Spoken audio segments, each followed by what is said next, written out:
दोस्तों, मैं रोहित कुमार स्वागत करता हूं आप सभी को छपरा टॉपर्स एकेडमी में। आज हम बायोलॉजी के फर्स्ट चैप्टर देखेंगे और पार्ट नंबर 4 देखेंगे। ठीक है ना।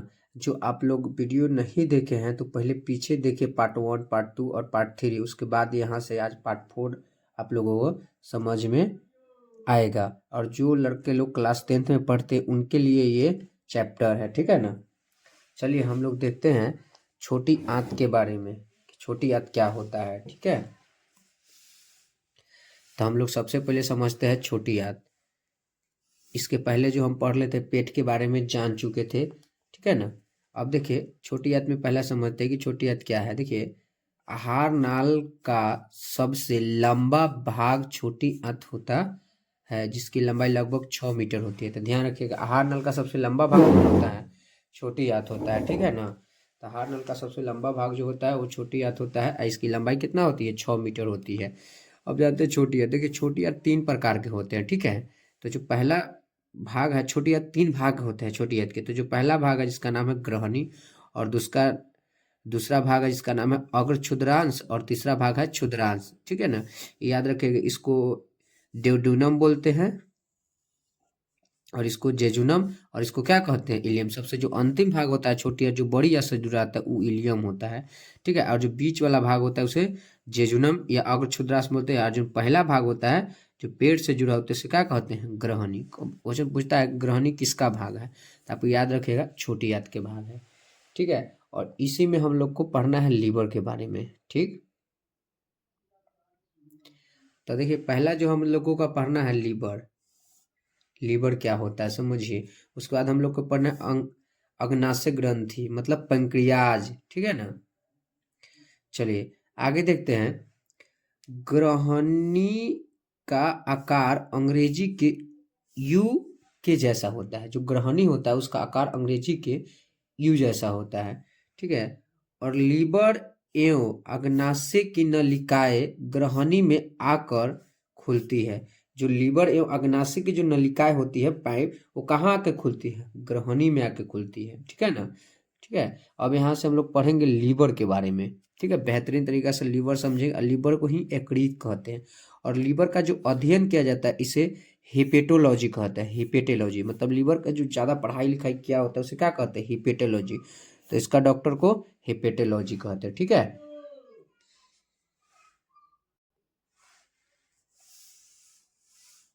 देखिए आगे लीवर के बारे में जानते हैं हम लोग। देखिए यकृत, यकृत उदर गुहा मतलब पेट में, उदर गुहा में दाईं ओर डायफ्राम से लगा हुआ भाग होता है। जो यकृत होता है, उदर गुहा होता है ना, उसी के बगल में डायफ्राम होता है, उसी के बगल में क्या होता है? सटा हुआ क्या होता है? यकृत होता है। ठीक है, आप लोग समझिए। मानव शरीर के सबसे बड़ी ग्रंथि, ठीक है, जिसका भार लगभग 1.2 से 1.5 मतलब 1.5 kg का होता है। तो ध्यान रखिएगा, जो मानव शरीर की जो सबसे बड़ी ग्रंथि वो कौन है? लीवर है, और इसका वजन कितना होता है? 1.5 kg का होता है। ठीक है, 1.2 से 1.5 होता है, तो आप लिखिएगा 1.5 kg की। क्वेश्चन ऑब्जेक्टिव में पूछता भी है। ठीक है, आगे समझते हैं। यकृत का निर्माण अनेक यकृतकीय पालिकाओं या हेपेटिक ल्यूबस द्वारा होता है। ये यकृत की संरचनात्मक एवं मूल इकाई होती है। ठीक है ना। छोटे छोटे पलिकाओं या हेपेटिक ल्यूब्स बोलते हैं, उसके द्वारा लीवर का क्या होता है? निर्माण होता है। इकाई मूल इकाई मतलब छोटा होता है। तो आप लोग ध्यान दीजिएगा। ठीक है, आगे हम लोग समझते हैं। यकृत एक बहिस्रावी ग्रंथि है। यकृत जो है एक बहिस्रावी ग्रंथि है। ठीक है, ग्रंथि आप लोग पढ़े 3 प्रकार के होते हैं, अंतःस्रावी, बहिस्रावी और मिश्रित ग्रंथि। तो जो यकृत है जो कौन है? बहिस्रावी ग्रंथि है। ठीक है, देखिए आगे। लीवर में पीत रस का या बाइल जूस इंग्लिश में कहते हैं का निर्माण होता है। तो पीत रस का निर्माण कहाँ होता है? लीवर में होता है, जो पित्ताशय में जाकर संग्रहित होता है। तो पीत का निर्माण लीवर में होता है, मगर जमा कहाँ होता है? गॉल ब्लेडर या पित्ताशय में होता है। ठीक है, और यहीं से मेरा टॉपिक जो स्टार्ट होता है हम लोगों को, वो पित्ताशय के बारे में होता है। ठीक है, तो थोड़ा पित्ताशय के बारे में भी आप लोग समझ लीजिए। पित्ताशय जिसको इंग्लिश में क्या कहते हैं? बिलीरुबिन कहते हैं, भले बाइल जूस कहते हैं, ठीक है। देखिए इसका स्रावन लीवर में होता है। तो पित्ताशय आप लोगों को बताया कि कहाँ बनता है, लीवर में। संग्रहित कहाँ होता है, पित्ताशय में होता है।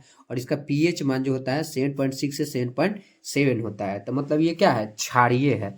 और ये प्राकृतिक इसका तो दुर्बल क्षारीय माने कमजोर क्षारीय होता है। आप लोगों को पता होगा कि पीएच स्केल जो होता है 0 से लेकर 14 तक होता है। तो जिसका पीएच मान 7 से अधिक होता है वो क्षारीय होता है, ठीक है ना। 7 से अधिक, अब सबसे ज्यादा 14 हो गया, 13 हो गया, तो वो पूरा स्ट्रॉन्ग क्षारीय है। मगर 7 पॉइंट कुछ, 7.8 या 8 9 ये सब क्या होता है, दुर्बल क्षारीय होता है। जो पित्त का रस होता है वो दुर्बल क्या होता है, क्षारीय होता है। इसमें दो वर्णक पाया जाता है जिसका नाम है बिलिरुबिन एवं बिलीवार्डन, ठीक है, बिलिरुबिन। अगर इसका मात्रा बॉडी में ज्यादा होगा तो हाथ, गोर, नाक ये सब क्या होगा, पीला पड़ने लगेगा, ठीक है। हाँ, ध्यान दीजिएगा।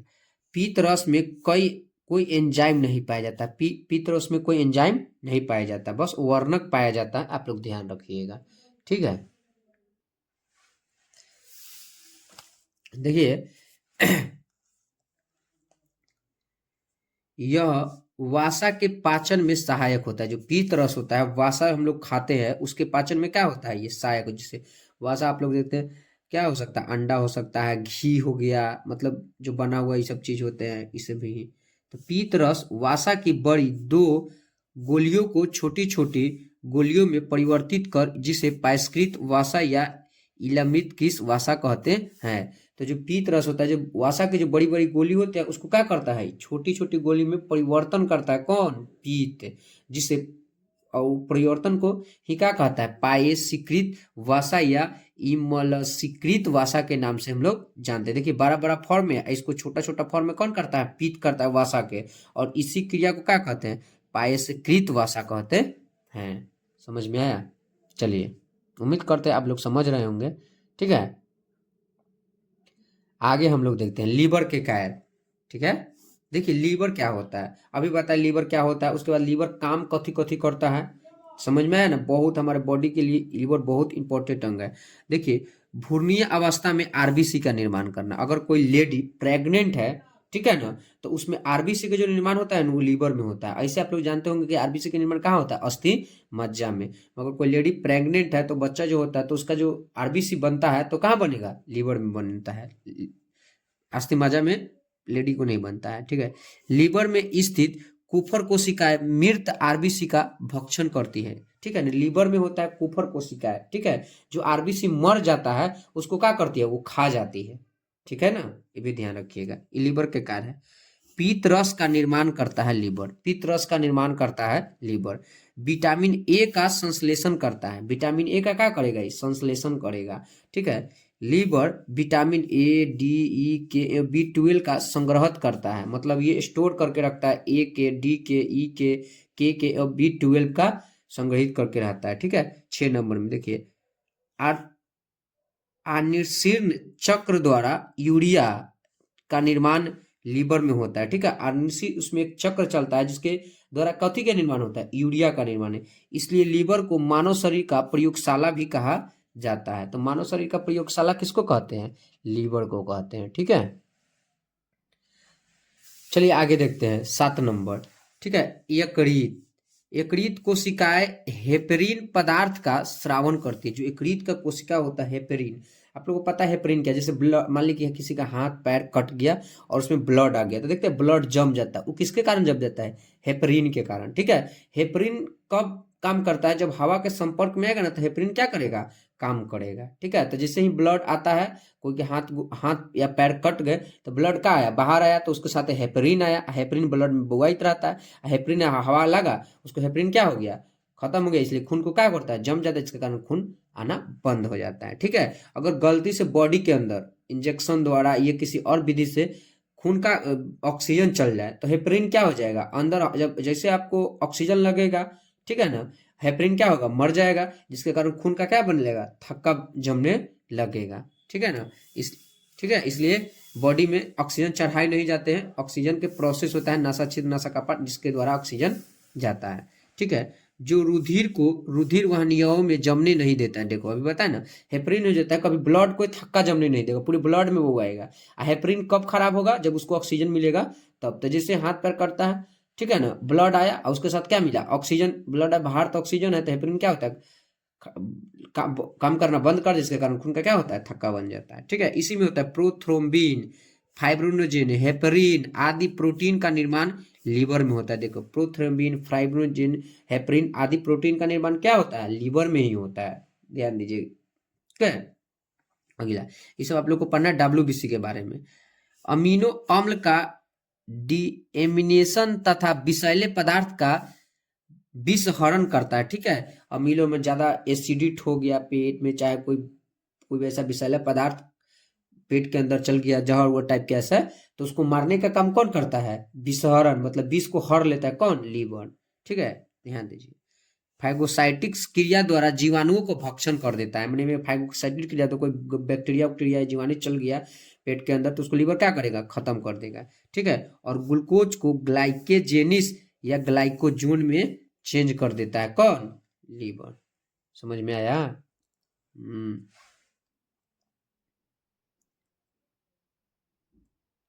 आगे देखते हैं, थोड़ा नोट में आप लोग पढ़िएगा।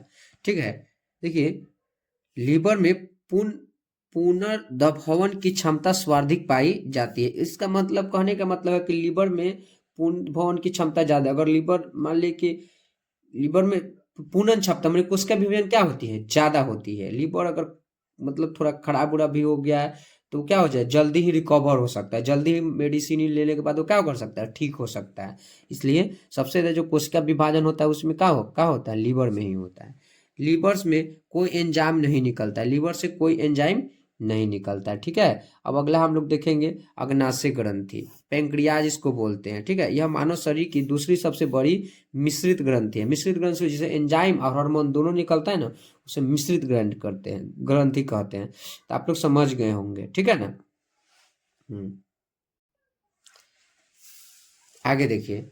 ठीक है, अग्नाशय ग्रंथि से हार्मोन एवं एंजाइम दोनों का स्रावन होता है, इसलिए इसे मिश्रित ग्रंथि कहते हैं। अभी पता है कि अग्नाशय जो होती है उसे हार्मोन एंजाइम दोनों निकलता है, इसे क्या कहते हैं, इसलिए इसे मिश्रित ग्रंथि कहते हैं। आपको पता है मानव शरीर की जो सबसे बड़ी ग्रंथि है लीवर है, और जो दूसरा सबसे बड़ी ग्रंथि है उसे क्या कहते हैं, अग्नाशय कहते हैं। ठीक है, अब देखिए अग्नाशय ग्रंथि से निकलने वाले हार्मोन, अभी हार्मोन देखेंगे, बाद में एंजाइम देखेंगे।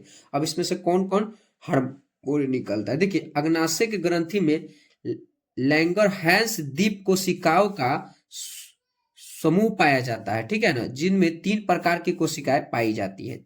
ठीक है ना, वही क्या है, कोशिकाओं का समूह पाया जाता है, जिनमें कौन 3 प्रकार की कोशिकाएं पाई जाती है। क्वेश्चन पूछता है कि लैंगरहैंस की दीपिकाएं कहाँ पाई जाती है, तो अग्नाशय के ऊपरी परत में। ठीक है ना, ऑब्जेक्टिव में क्वेश्चन आता है। जो पहला जो कोशिका होता है, ठीक है ना, उसका नाम है अल्फा कोशिका। ये ग्लूकेगॉन हार्मोन को स्रावित करता है। जो अल्फा कोशिकाएं होती है वो गुले गुलेकॉन हार्मोन को क्या करता है, ये स्रावित करता है। और दूसरा है बीटा कोशिका, ये इंसुलिन हार्मोन को क्या करता है, स्रावित कर, मैंने इससे कौन हार्मोन निकलता है, इंसुलिन, मैंने आपको स्टेबल रखेगा इंसुलिन हार्मोन। कभी अगर ज्यादा निकल जाए, अगर कम निकल जाए तो फिर भी जरूरत है, अभी बताएंगे इंसुलिन के बारे में। और तीसरा है गामा कोशिका, जो सोमेटोस्टिन हार्मोन को क्या करता है, ये स्रावित करता है। तो आप लोग देखें कि अग्नाशय से कितने प्रकार के हार्मोन निकल रहे हैं, 3 प्रकार के। ठीक है ना, आगे देखते हैं। देखिए इंसुलिन हार्मोन की खोज बेंटिक एंड बेस्ट नामक वैज्ञानिक ने की थी 1921 में।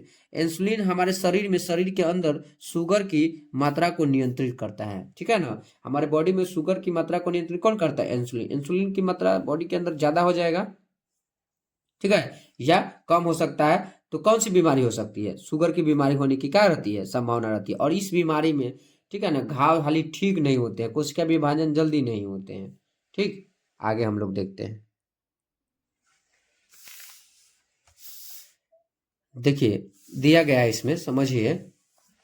इंसुलिन हार्मोन की कमी से डायबिटीज या मेल्टिस मधुमेह रोग हो जाता है। देखना, इंसुलिन की अगर बॉडी में कमी हो जाती है तो कौन सी बीमारी हो जाएगी, डायबिटीज हो जाएगी, जिसको हम सब क्या कहते हैं, शुगर कहते हैं। और ब्लड शुगर में की मात्रा क्या होती है, बढ़ जाती है, मतलब ब्लड में शुगर की मात्रा बढ़ जाती है, जिसको क्या हो गया, डायबिटीज हो गया। वो इंसुलिन के कमी के कारण ही होता है। ठीक है, इंसुलिन हार्मोन की अधिकता से हाइपोग्लाइसिमिया नामक रोग हो जाता है। अगर ज्यादा इंसुलिन के बॉडी में हो जा रहा है तो क्या हो जाएगा, हाइपोग्लाइसिमिया नामक रोग हो जाएगा। समझ रहे हैं? तो इंसुलिन को बढ़ना और कंट्रोल करने मतलब बढ़ जाना भी दिक्कत है और घट जाना भी दिक्कत है, ठीक है ना। तो इंसुलिन को बैलेंस रहना चाहिए, जो कौन करता है, अग्नाशय काम करता है, ठीक है। अब हम सब आगे देखते हैं अग्नाशय ग्रंथि से निकलने वाला एंजाइम, अग्नाशय ग्रंथि से निकलने वाला एंजाइम, ठीक है ना। अब इसे क्या क्या एंजाइम लिखे, देखिए अग्नाशय ग्रंथि से अग्नाशयी रस का स्रावन होता है, अग्नाशय ग्रंथि से अग्नाशयी रस का क्या होता है, स्रावन होता है। अग्नाशय रस का पीएच मान 7.5 से 8.3 होता है, अग्नाशय जो रस का जो पीएच मान होता है वो कितना होता है, 7.5 से 8.3 होता है, ठीक है। अग्नाशय रस की प्राकृतिक दुर्बल क्षारीय होती है, ठीक है ना, मैंने कमजोर बेस होता है ये, ठीक है। अभी हम बताए हैं इसके पहले अग्नाशयी रस को पूर्ण पाचक रस भी माना जाता है, पूर्ण पाचक जब भोजन को क्या करेगा, पूर्ण पाचन कर देगा, वो कौन है, अग्नाशय रस को माना जाता है, क्योंकि इसमें कार्बोहाइड्रेट प्रोटीन वसा को पचाने वाले पाचक एंजाइम पाए जाते हैं। मैंने आप प्रोटीन खाए या कार्बोहाइड्रेट खाए या क्या खाए, आप वसा खाए, तो इस सबको पचाने वाला हार्मोन जो होता है, एंजाइम जो होता है, वो किसके पास होता है, अग्नाशय के पास होता है, ठीक है ना।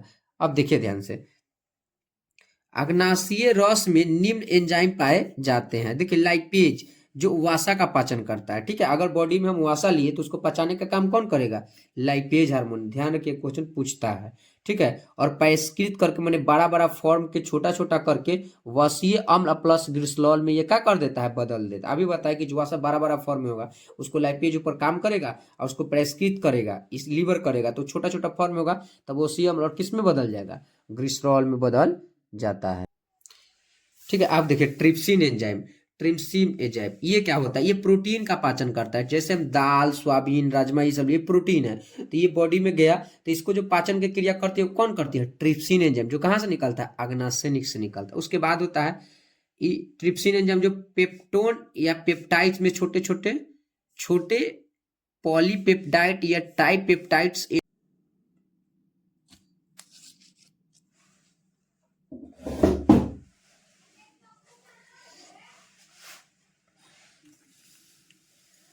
देखिए ट्रिप्सिन, ट्रिप्सिन जो होता है प्रोटीन का पाचन करता है। अब पेप्टोन, अब प्रोटियोस छोटे पॉलीपेप्टाइड और टाइपेप्टाइड्स एवं डाइपेप्टाइड्स में को पाचन भी करता है। देखो काइमोट्रिप्सिन एंजाइम जो प्रोटीन के पाचन में सहायक है, और कार्बोक्सीपेप्टिड्स एंजाइम जो प्रोटीन के पाचन में, ये सब सहायक होते हैं छोटे छोटे फॉर्म में तुर के।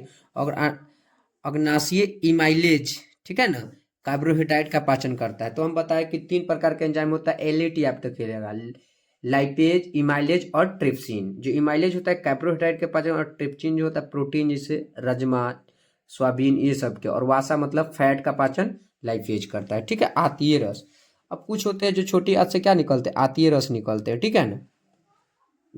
यह हल्के पीले रंग का क्षारीय द्रव होते हैं, ये हल्के पीले रंग के क्या होते हैं, क्षारीय द्रव। इसका पीएच मान 7.5 से 8 होता है, और यह आंत ग्रंथियों क्रिप्टक्स ऑफ लीवर कुहन की दीवारों द्वारा स्रावित होता है, ठीक है।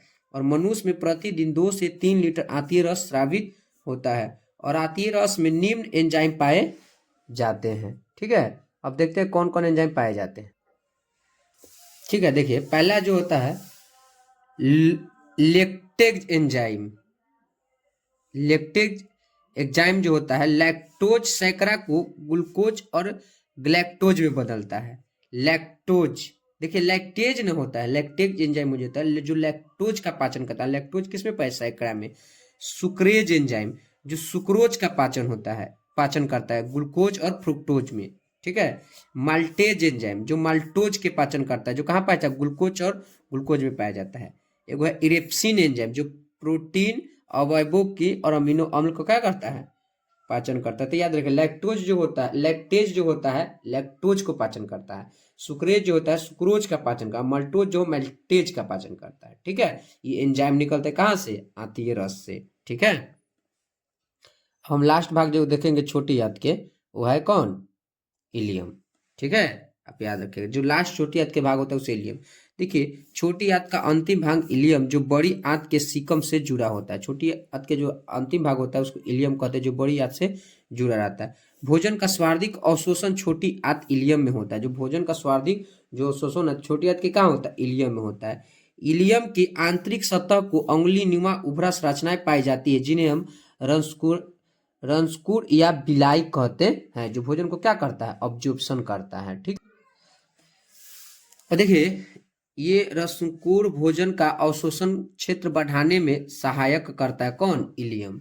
ठीक है, समझिए छोटी आंत में पाचन के बाद भोजन काइल के नाम से जाना और इंग्लिश में चाइल। अभी देखिए जो पेट में जो भोजन था उसको काइन के नाम से जाना जाते और अम्लीय था, मगर जो छोटी आंत में भोजन होता है वो क्या होता है, क्षारीय होता है, उसको काइल के नाम से जानते हैं, मगर इंग्लिश में चाइल के भी नाम बोलते हैं, ध्यान दीजिएगा। ठीक है ना, तो भोजन का जो पूर्ण पाचन जो होता है वो छोटी आंत में हो गया। ठीक है, अब हम देखते हैं बड़ी आंत, लार्ज इंस्टेटाइन। देखिए बड़ी आंत में लगभग 1.5 मीटर लंबी 6 से 7 मीटर सेमी क्या होती है, मोटी होती है, मैंने 1.5 मीटर लंबा होता है बड़ी आंत। और बड़ी आंत के भी कितने होते हैं, 3 भाग होते हैं। ठीक, बड़ी आंत के भी कितने भाग होते हैं, पहला जो होता है सीकम, कोलन और रेक्टम। ठीक है, आप याद रखिएगा।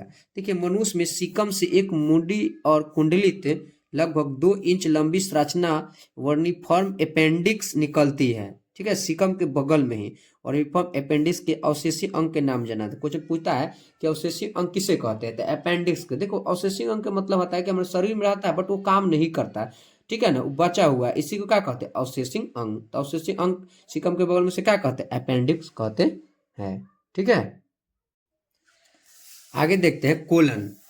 आप लोग देखें कोलन के बारे में समझिए। कोलन छोटी आंत बड़ी आंत के भाग है, इस भाग में जल एवं विटामिन B12 का अवशोषण है। जो इसका कोलन होता है, अभी बताया जो पहला सीकम है तो सीकम भाग में बगल में अपेंडिक्स रहता है, मगर दूसरा भाग आप देखें कोलन, तो इस भाग में जल और विटामिन B12 के क्या होता है, अवशोषण। छोटी आंत याद रखिएगा मेनली जल का क्या करता है, अवशोषण करता है। और सॉरी बड़ी आंत से कोई पाचक एंजाइम स्रावित नहीं होता है, कोई एंजाइम नहीं निकलता है भोजन को पचाने के लिए। ठीक है, और अपशिष्ट पदार्थ मलाशय में एकत्र हो जाता है। जो अपशिष्ट पदार्थ होता है वहां पर क्या होता है, इकट्ठा हो जाता है, कहाँ पे, छोटी आंत में, भले बड़ी आंत में ही, मलाशय में। और एनस और गुद्दा देखते हैं, यह आहार नल का अंतिम भाग है। ठीक है, इसके द्वारा समय समय पर अपशिष्ट पदार्थ का त्याग किया जाता है। ठीक है, तो हम उम्मीद करते हैं यह टॉपिक आपको अच्छा से समझ में आया होगा और ये चैप्टर पूरी तरह से क्या हो गया, कंप्लीट हो गया। जो भी लोग अगर ये चैप्टर को अच्छा से पढ़ रहे हैं तो ब्रिलियंट के क्वेश्चन बैंक लीजिए और लाइन से पूरे क्वेश्चन ऑब्जेक्टिव और सब्जेक्टिव उसको क्या कीजिए, बनाना चालू कीजिए। ठीक है, आपसे 100% है ना, तो आपको 80-70% क्वेश्चन जरूर बनेंगे। अगर रिवीजन कर लेंगे तो पूरा बन जाएगा। ठीक है, वीडियो देखिएगा तो आप उतना जरूर है कि आपसे क्वेश्चन जरूर बनेंगे। ठीक है, वीडियो अच्छा लगे लाइक जरूर कर और चैनल का सब्सक्राइब जरूर है। Thank you.